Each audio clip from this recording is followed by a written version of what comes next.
চলো একটা চুক্তি করি। চুক্তিটা হচ্ছে তুমি আমাকে 1 মিনিট সময় দিবা আর আমি তোমাকে রাইট ফর্ম অফ ভার্বে 1 মার্ক নিশ্চিত করে দিব। সুপ্রিয় শিক্ষার্থীরা, আজকে আমরা মডেল অক্সিলারির পর ভার্বের কোন কোন রূপগুলো ব্যবহৃত হয় সেটা খুব সংক্ষেপে দেখবো। প্রথম কথা হচ্ছে মডেল ভার্বের পর যদি সরাসরি কোনো ভার্ব আসে তখন সেই ভার্বটা তার বেস ফর্মে বসবে।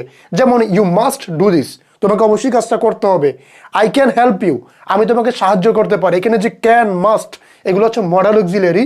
তাই এদের পরে যে ভার্বটা আসবে সেটা তার বেস ফর্ম বা মূল রূপে বসবে। মূল রূপ কোনটা অনেকে আবার বুঝো না। দেখো, একটা ভার্বের সাথে চাইলে আমি আইএনজি যুক্ত করতে পারি, ওটার পাস্ট ফর্ম করতে পারি, চাইলে আইএনজি, চাইলে 2+ ভার্ব যুক্ত করতে পারি। মানে একটা ভার্বের মোট 6 রকমের রূপ হতে পারে। এর মধ্যে সর্বপ্রথম যে রূপটা বা ভার্বের মূল যে রূপটা ওটাকে বলা হয় হচ্ছে বেস ফর্ম। যেমন ধরো গো অর্থ যাওয়া, সুইম অর্থ সাঁতার কাটা, এই যে সুইম, গো, এগুলা কি বলা হচ্ছে ভার্বের বেস ফর্ম। তো এখানে মডেল ভার্বের পর যদি কোনো ভার্ব আসে সেটার বেস ফর্ম বসবে, এবং মডেল ভার্বের পর যদি বি শব্দটা আসে তাহলে ভার্বের পাস্ট পার্টিসিপল ফর্ম হয়ে যাবে। যেমন একটা এক্সাম্পল এখানে দেওয়া আছে, দেখো বলা হচ্ছে যে road accident can be lessened if the drivers drive their vehicles carefully.